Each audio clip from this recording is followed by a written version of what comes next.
Hola, hola, un saludo muy especial, bienvenidos a Sinergia Informativa, un programa que está hecho para personas inteligentes, interesantes y calificadas como usted, personas bien informadas sobre temas políticos y administrativos. Ustedes van a ir el 27 de octubre a las urnas y van a ir con mayor información y mayor formación, eso esperamos que muchos. Pero ojalá sea como al revés, que los que no tengan información y no vayan sean muy poquitos, porque lamentablemente es al revés. Muy poquita gente va a las urnas y a veces sin la información suficiente y entonces terminan eligiendo a los que no son. Hoy vamos a tratar el tema desde el punto de vista de la reflexión. Por eso hemos invitado a Verónica Tavares. Ella es la coordinadora regional de la Misión de Observación Electoral MOE y es la directora regional de Viva la Ciudadanía. Verónica, qué rico que esté nuevamente con nosotros aquí en Sinergia Informativa. Muchas gracias por la invitación, Roger. Bueno, usted es muy importante para nosotros porque cuando hablo de reflexión es hablar del espíritu de este programa, que la gente tiene que ser inteligente, inteligente y calificada, no porque sea solamente un eslogan, sino porque de verdad la gente sepa más, entienda mucho más del tema de política, que ya lo va a decir, ya me va a decir usted si sí o no es tan importante. Juan Carlos Escobar, él es docente del Instituto de Estudios Políticos de la Universidad de Antioquia. Bienvenido, Juan Carlos. Muchas gracias, Roger, por la invitación a hablar de estos temas que hemos empezado ya a discutir entre nuestras instituciones y que queremos también poner aquí en este escenario. Instituciones como la Misión de Observación Electoral MOE, Viva la Ciudadanía, el Instituto de Estudios Políticos de la Universidad de Antioquia, la Corporación Región, Con Ciudadanía, Antioquia Visible, la Escuela Nacional Sindical. Escuela Nacional Sindical, mejor dicho, varias instituciones que conforman lo que ellos han denominado la plataforma de seguimiento a la política de Antioquia. Así es. Sepan. Bueno, primero, venga, pues rapidito, cada uno de ustedes, que es que yo me aprovecho de ustedes para reforzar el discurso mío. ¿Importante la política, sí o no, y por qué? Sí, es muy importante la política y sobre todo reconocer que la política no es solo de los políticos. La política es un asunto que atraviesa nuestras vidas, es un asunto que, digamos, tiene que ver con cada una de las formas en que nos estamos relacionando, con las distintas políticas públicas que están afectando nuestra forma de vida, la educación, la salud y demás. Y por lo tanto necesitamos sujetos muy críticos para poder abordar todos estos temas, tener conocimiento alrededor de todos estos temas, de modo que podamos tener unas buenas decisiones, elegir bien y sobre todo hacer un muy buen control al poder político. Muy bien, ya terminemos. Era la síntesis. Pero gracias, Verónica, porque eso se trata de verdad, que la gente entienda que hasta el aire que respiramos, Juan Carlos, hasta el aire que respiramos tiene que ver con decisiones políticas y administrativas, y muchos no lo creen. Hasta el aire que respiramos y de pronto nos asfixian si no nos damos cuenta, ¿no? Sí. Yo creo que es importante saber que la política, o en la política se juegan, como decía Verónica, asuntos cotidianos del diario vivir y que la política atraviesa desde el tema de los partidos, los movimientos políticos, las elecciones, que yo creo que es importante también, claro, obviamente. Claro, parte ahí se toman decisiones, ahí la parte institucional, pero también la parte ciudadana y de quienes nos acercamos a las urnas de otras formas, ¿no? Desde la reflexión o desde ir a las urnas a depositar un voto, ¿no? La gente cree que la política es de los políticos y lamentablemente que fuera simplemente de los políticos, y no que dicen que es de los politiqueros, de los que se roban el país, de los que prometen, y entonces hay un desprestigio grandísimo alrededor de la política y de los políticos.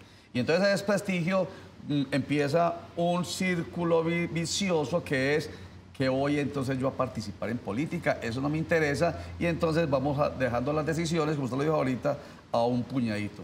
La gente tiene que entender que tiene que regresar el círculo y volverlo virtuoso y participar para que la política se vuelva realmente parte de la esencia y de la felicidad de todos. Así es, poder tener sujetos que estén muy conscientes de lo que está sucediendo en su contexto, de las decisiones que los políticos estén tomando, de la forma en que se están relacionando. Poder reconocer, por ejemplo, precisamente en este contexto electoral, cuáles son los planes de gobierno y poder participar, acercarnos a los puestos de votación y saber que nuestro voto realmente cuenta, cada voto cuenta. va a hacer que esta sociedad sea cada vez más democrática en la medida en que pueda además estar expresando sus preferencias libremente y sin ningún temor. Exactamente. ¿Por qué es tan importante? Lo menciona Verónica, usted lo complementa, Juan Carlos, que la gente realmente conozca los programas de gobierno. Usted dijo ahorita, lo proselitista, lo electoral, eso no se puede soslayar, eso hace parte del procedimiento. O sea, vamos a ir el 27 de octubre es a votar por alguien. ¿Por alguien de qué? De un partido que tiene personalidad jurídica o de un grupo significativo de ciudadanos que se logró, que ganó esa personalidad jurídica con fin. Mejor dicho, tiene que ser, lo electoral tiene que ser, pero detrás está lo otro, bien importante. Entonces, aparte de eso, la gente tiene que saber que tiene que votar por ideas y por hechos concretos que le ayuden. ¿Por qué tiene que saber la gente o conocer la gente, más que el nombre del partido y el candidato, lo que hay detrás en cuanto a su programa político, programa de gobierno? Yo creo que eso es, primero es parte de lo que la Constitución y las leyes que, digamos, reglamentaron algunas de esas medidas, abrieron el espectro para el ciudadano, pero también para la democracia, ¿no? Todo el tema de, sobre todo el asunto de seguimiento a los programas, y digamos... Porque perdóname que le ayude con una cosita, es que yo ¿por qué estoy votando? ¿Estoy votando por la felicidad o no? En la Constitución Política de los Estados Unidos, e incluso tengo entendido que en nuestra propia Constitución, otras constituciones de aquí para atrás, la palabra felicidad de los administrados está ahí metida. Y la felicidad no tiene que ver con empleo, no tiene que ver con seguridad, no tiene que ver con todas esas cosas. Entonces, por eso necesariamente que tiene que saber qué es lo que me están proponiendo y que además sea posible de cumplir o no. Sí, sí, no, y además hay, digamos, una obligatoriedad de presentar programas. Los candidatos están obligados a eso, los ciudadanos deberían estar obligados a saber qué propone ese candidato y hacerle seguimiento, ¿no? Yo creo que el asunto no muere en las urnas. Las urnas son un momento importante, pero de ahí en adelante debe haber un seguimiento que puede derivar en, por ejemplo, una revocatoria de mandato, en caso tal, ¿no? Esa es una parte importante de todo eso que estamos hablando, porque finalmente habla de ciudadanos más activos, más allá de depositar un voto cada 4 años, ¿no? Bien. Más activos y más participativos, porque entonces yo como ciudadano sé qué es lo que me está ofreciendo ese candidato, me gusta, entonces yo voto por ese candidato, lo que me ofreció su programa de gobierno, y resulta que ese candidato ganó, se volvió alcalde, entonces lo convirtió en plan de desarrollo. Ese plan de desarrollo con la participación de todos se vuelve en la brújula del trabajo, ¿cierto? Que ha de realizar ese candidato ya elegido. Y si no lo cumple, usted lo dijo muy bien, otro momento de la participación es revocatoria del mandato. Por eso es que es tan importante que entendamos que conocer lo que propone el candidato es bueno. Pero todo el mundo propone, hasta que el embarazo puede ser de 4 meses o hacer un gran puente maravilloso donde no hay ríos. Enseguida regresamos, vamos a unos mensajes.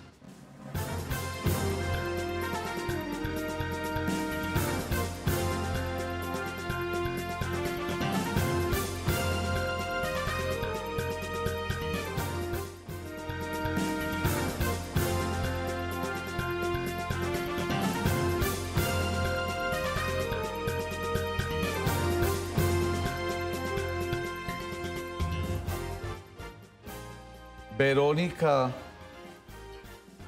Tavares, coordinadora regional de la Misión de Observación Electoral MOE. ¿Cómo hace la gente para saber si lo que me está ofreciendo un candidato eso se puede cumplir o no? Yo creo que también tiene que ver como con esa información que va adquiriendo el ciudadano a través de su vida, y cuando ya, digamos, tiene una posibilidad de votar, de cómo se acerca a estos procesos electorales que le permiten tener ciertos elementos y ciertas herramientas para definir, pues, si eso es cumplible o no. Y también tenemos espacios como los nuestros que proponemos desde la plataforma de seguimiento político en Antioquia, donde queremos brindarle esas herramientas a la gente para hacer un análisis alrededor de distintos temas que le permitan a la gente ¿Eso hacen ustedes en su plataforma? esa reflexión. ¿En esta plataforma? Estamos abriendo este espacio de diálogos. Nosotros, digamos que cada que tenemos estos procesos de elecciones, hacemos distintos foros, encuentros, conversatorios, a veces nos aliamos con bibliotecas y demás, precisamente para hablar con la gente sobre qué piensan sobre distintas propuestas. Por ejemplo, el año pasado aclaramos o tuvimos la labor de aclarar muchas dudas alrededor de la consulta anticorrupción, de eso qué significaba, cómo son las reglas de juego y demás. Entonces siempre estamos ofreciendo, la gente además tiene la posibilidad de acercarse a las distintas organizaciones académicas y sociales para obtener esa información y esas herramientas. ¡Qué maravilla! Entonces, por eso ellos hacen parte de esa plataforma, mire, con algo muy concreto, o sea, no es carreta como eso que usted está proponiendo, que se llama Seguimiento de la Política en Antioquia. Y están hablando, tiene un tema general que se llama Conversemos de Política, bien importante. Y acaban de realizar un primer evento académico que se llama Retos Electorales de 2019. O sea, se fueron a conversar de política alrededor de ese tema, de Retos Electorales de 2019. Juan Carlos, ¿qué quedó, grosso modo, de ese primer evento? ¿O qué se entregó? Bueno, ahí tuvimos un espacio muy interesante en la Biblioteca Pública Peloto, que pues hay que decirlo, la reabrieron hace poco y quedó un espacio muy bonito para la ciudad, como siempre ha sido la biblioteca, pues un espacio de discusión, de encuentro para la ciudadanía de Medellín. En ese evento tuvimos invitados a Ariel Ávila, a Alejandra Barrios, a Adriana Ramírez, y estuve yo también por parte de la plataforma en este ¿Y quiénes son estas personas? Pues hombre, Ariel Ávila es un analista muy importante del tema del conflicto y de la violencia política. Ese fue un tema muy interesante ahí porque lo que se muestra un poco es que a medida que avanzan las elecciones, los casos de amenazas, asesinatos, etcétera, frente a líderes políticos, candidatos o representantes de partidos o líderes sociales, aumentan, ¿no? Ese es un dato muy importante. Entre 2 y 3 personas están asesinando en la semana, creo que es el dato. Sí, en el ámbito nacional. En el ámbito nacional, en temas de personajes que están involucrados con esto, ¿no? Ese es un tema muy importante que se tocó allí y que en Antioquia es muy sensible también. Bueno, muy bien. El segundo tema es el tema de las reglas electorales. ¿En qué estábamos y qué hay ahora en términos de reglas electorales? ¿Cuáles son los principales cambios? Hay un tema ahí muy importante que es el tema de estatuto de oposición. Sí, excelente, nuevo. Empezó a ser usado en lo nacional, pero que en lo local también tiene cabida, ¿no? Sí. Ese es un tema grueso que estamos apenas aprendiendo. Espera un momentico, páralo ahí. ¿Qué pasó con el estatuto de oposición? El candidato a la presidencia de la República, Gustavo Petro, y su fórmula vicepresidencial quedaron segundos, perdieron. Entonces ellos pasaron a ser respectivamente senadores y representantes de la Cámara. Para el caso de las elecciones regionales y territoriales va a pasar lo mismo. Va a pasar lo mismo. El segundo que quede candidato a la alcaldía va a ser parte de una de las curules de su consejo. Sí, sí. En caso que lo y lo mismo en la Asamblea Departamental. ¿No? En caso que lo quieran tomar, sí, igual. ¿Cómo que lo quieran tomar? Es decir, si él decide hacer parte del consejo, por el caso que pusiste, lo hace. Si no, puede no hacerlo. Ah, bueno, de hecho, si lo desea, claro, por exacto, sí. Pero existe la posibilidad. Existe la posibilidad, que es muy importante ahora, ¿no? Pero el estatuto tiene otras cosas interesantes como que ayudan, creo yo, a reorganizar los partidos en el ámbito territorial y eso sería un asunto muy importante si se lograra, ¿no? Déjame ahí para repartir la política. En ese sentido, ¿qué sería entonces? ¿Cómo ayudaría a reorganizar los partidos a propósito de lo que yo dije ahorita? Y es, hay tanto desprestigio, tanta desconfianza con la política y los partidos y las instituciones políticas, que ¿cómo se lograría con el estatuto de oposición? Mejor dicho, lograr ese, otra vez, fortalecimiento de las instituciones. Nosotros pensamos que el estatuto de la oposición en la implementación en lo local, digamos que motivaría a que haya una mejor organización de los partidos y en especial de las coaliciones que vayan a realizar, no solo para elección de alcaldes, sino también para las listas que tengan en consejo. Y además, ¿cómo va a tener eso una correspondencia con otras circunscripciones? Es decir, si hay partidos que se van a coaligar, por ejemplo, para un municipio, si eso tiene una correspondencia en su departamento e inclusive si hay una correspondencia en lo nacional. Y por lo tanto, ¿cómo van a funcionar? Para juntarse para las votaciones y luego de que hay una elección, cómo se van a reorganizar en el Consejo y cómo se va a reorganizar ese poder. Entonces va a ser muy interesante ver cómo van a ser las declaratorias de oposición, si van a existir o no, si hay unos que van a ser independientes, cómo participaron esas coaliciones y en especial cómo se van a dar esas garantías para la oposición en los municipios. Perfecto. Un comentario final para que nos vamos a comerciales. Usted respóndemelo cortiquito. ¿Cómo le vamos a dar garantías a la oposición para que lo haga bien? Pero ¿cómo le vamos a dar garantías al que gane para que la oposición no esté metiéndole el palo a la rueda permanentemente, aún sin reflexión? Yo creo que a lo que apunta el estatuto es justamente a un tema de oposición sistemática, ¿no? Con medios de comunicación, con acceso a medios, con acceso, digamos, a recursos y con la posibilidad de hacer un seguimiento no basado solamente en la coyuntura, en el problema que tiene el gobernante, sino basado en un tema de gobierno-oposición que es muy necesario en cualquier democracia. Muy bien, y que la oposición es absolutamente necesaria en nuestra democracia, pero lamentablemente, y eso sí es una opinión ya mía, porque lo vemos a toda hora, y por eso hablo de meterle el palo a la rueda, porque sí. Porque sencillamente yo soy de la oposición y no me gusta lo que ese señor, no es el tema, no es la propuesta, es simplemente porque sí. Y eso lamentablemente no permite la gobernabilidad. Qué rico que también haya en el estatuto de oposición pues esa exigencia para que la oposición sea un poco más reflexiva. Vamos a unos mensajes, pero antes de esta frase, para que cuando regresemos usted diga qué piensa de ella.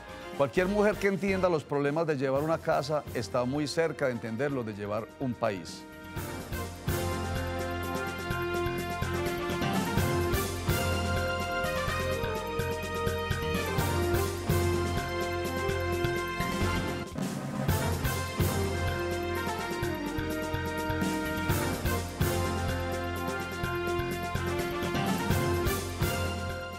Cualquier mujer que entienda los problemas de llevar una casa está muy cerca de entender los de llevar los problemas de un país. Margaret Thatcher, ex primer ministro de Inglaterra. ¿Qué piensa usted, Verónica Tavares, de esa frase? Pues que esto se acerca mucho como a los problemas administrativos y de gestión que se pueden tener en una casa o en un municipio o en un país. Entonces, las mujeres que tienen esa capacidad, que están encargadas de administrar un hogar, pues seguramente tendrían muchísimas capacidades y habilidades para desarrollar este tipo de acciones. Yo sí creo mucho en eso, Juan Carlos. Yo creo en que las mujeres hablan mucho de sensibilidad, pues nosotros también somos muy sensibles, pero ustedes hablan mucho de incorruptibilidad, que la mujer es menos corruptible, y esa capacidad de organizativa y de planeación. No hay que creer mucho en eso, pero nosotros también, ¿cierto, Juan Carlos?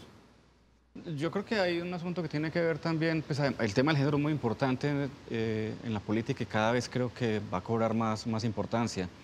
Usted sabe, Roger, que en este momento las listas tienen que estar integradas por lo menos por un 30% de mujeres. La ley de cuotas. Y hay como la idea de que esto llegue a un 50%, que creo que es importante, razonable y que además tengan lugares importantes en las listas, ¿no?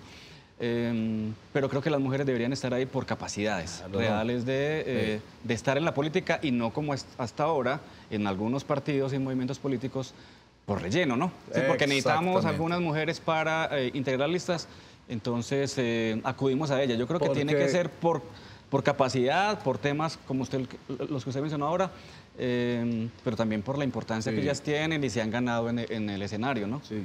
También por capacidades, pero creo que también las mujeres necesitan unos espacios para poder tener unas garantías reales de la participación.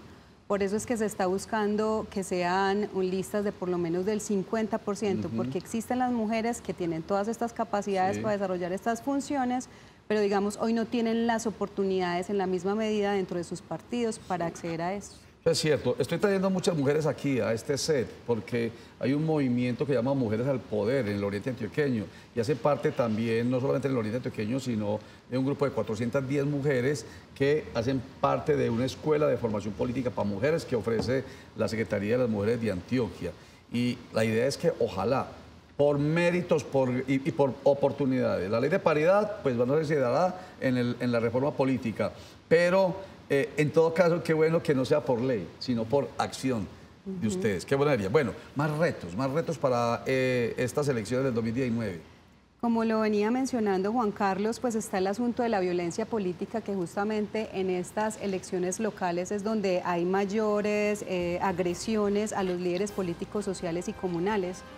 Desde que empezó este proceso electoral que fue con el inicio de la inscripción de cédulas el 27 de octubre del año pasado, en Antioquia 10 líderes políticos, sociales y comunales han sufrido agresiones, lamentablemente han sido 4 asesinatos y que se centran en, digamos, en Medellín, en algunos municipios del Bajo Cauca y demás, lo cual nos pone a nosotros, digamos, a decir unas alertas a las autoridades para que se puedan desarrollar los sistemas de protección integral que estos liderazgos necesitan para garantizar la pluralidad en estos territorios. Ajá. Es a la fuerza, lamentablemente, que los grupos armados al margen de la ley quieren llegar al poder. Se necesita de todas maneras entonces la presencia de la institucionalidad para que garantice ello. O sea, que no vayan a ganar los de la fuerza. De todas maneras, vamos a la fuerza de las ideas. Que la gente entienda que es que en las ideas y en las propuestas está la verdadera capacidad de ganarse una alcaldía o una gobernación. Sí, solamente complemento una cosa de lo que decía Verónica. Las elecciones pasadas locales de 2015 fueron tal vez las más tranquilas en mucho tiempo en términos de elecciones locales. En Antioquia creo que hubo un caso de un soldado muerto en Anorí y creo que no mucho más de eso, ¿no? Por una parte. Y las de ahora han tenido un ambiente que se empieza a enrarecer y que creo que es importante también mencionarlo. Claro, el tema de las ideas es muy importante, ¿no? Yo creo que hay un tema que tiene que ver con la necesidad de que los ciudadanos exijan eso, ¿no? Que los partidos y los grupos significativos de ciudadanos, que es otro asunto del que quería mencionar, ¿no? Porque en estas últimas elecciones, digamos también de 2015 para acá, hay una fuerza muy grande en el país de ese tema, ¿no? Sí. De grupos significativos de ciudadanos. Hay un problema que creo que es importante mencionar sobre eso. Es decir, ellos se configuran por el tema que hemos hablado siempre de la corrupción de los partidos, del malestar con los partidos, entonces surge esa alternativa, ¿no? Ajá. Sin embargo, uno podría mencionar dos asuntos de estos grupos que no son tan digamos, importantes o tan, que digamos, son problemáticos a la hora de configurarlos. El primero es el tema de la continuidad de estos grupos, ¿no? Yo creo que hay un tema muy importante. Nosotros estamos viendo ahora algunos de esos grupos que llegaron al poder y que ya parece que no siguen, ¿no? Sí, claro. Entonces es un tema importante que la gente tiene que saber en términos de continuidad, ¿sí? Sí. Y en términos de institucionalidad también creo que es riesgoso en términos de responsabilidad. Sí. Una persona que llega por firmas a la alcaldía de cualquier municipio de la gobernación de Antioquia, ¿a quién le rinde cuentas, no? Ese es un tema muy delicado, muy importante, porque pone el asunto de la responsabilidad política. O sea... Es decir, más que bien los partidos lo han hecho. Sí, o sea, usted no está del todo muy satisfecho con los grupos significativos ciudadanos, más o menos. Es decir, esos son los temas que menciono, ¿no? Hay temas que tienen que ver eso da para más. Con acceso a la democracia. Lo voy a invitar a hablar de grupos significativos ciudadanos, porque yo tengo también mis inquietudes al respecto. Vamos a terminar... Verónica, lo acaba el tiempo, con un comentario así especial bien importante que debe quedar en la retina y en la mente de los televidentes a propósito de esas elecciones que vienen para el 27 de octubre. Primero que todo, invitar a todas las personas del Valle de Aburrá que nos acompañen a conversar de política en nuestro espacio que hemos constituido en alianza con la Biblioteca Pública Piloto los últimos jueves o viernes de cada mes. Esperamos que nos puedan acompañar y que puedan ayudarnos a reflexionar alrededor de los distintos retos y el panorama que tenemos en las elecciones. En segundo lugar, invitarlos a que estemos muy pendientes de cómo se va a dar todo este proceso. Estamos, de acuerdo con el calendario electoral, estamos en los procesos de coalición o de consultas interpartidistas, donde se van a definir las candidaturas, que estemos pendientes de cómo se va a dar ese proceso, si hacemos parte, somos militantes de partidos políticos, poder participar. Y no le puedo dar más tiempo. Muchas gracias, Verónica Tavares, la coordinadora regional de la Misión de Observación Electoral MOE y la directora regional de Viva la Ciudadanía. Mucha suerte, muchas gracias, la estaremos molestando. Muchas gracias, Juan Carlos Escobar, quien es docente del Instituto de Estudios Políticos de la Universidad de Antioquia. Mucha suerte también, muchas gracias. Gracias a usted, Roger. Y voy a irme con este comentario que usted me suscita. Es, por ejemplo, 2 concejales actuales del municipio de Medellín lograron su curul por un movimiento, creemos, pero ahora se han inscrito por otro movimiento, todos juntos. No voy a decir los nombres de los concejales, pero siempre me pregunté, ¿y cómo hace uno para hacer eso, sabiendo que eso parecería configurar doble militancia? Pues no, en nuestra normatividad no se configura por ser grupos significativos ciudadanos doble militancia. Entonces, es ahí que algo está fallando. Me gusta el tema. Recuerden que la información en Cosmovisión empieza todos los días a las 12 con Sinergia Informativa, que regresa a las 7:30 de la noche. Los voy a dejar con los Cogió la Noche, que vuelve a las 5 de la tarde y a las 9:30 de la noche. 6:45 de la tarde y 11:15 de la noche, Cosmovisión Noticias. Y a las 11:30 de la noche, otra vez, Sinergia Informativa, para personas inteligentes, interesantes y calificadas como usted. Gracias, chao.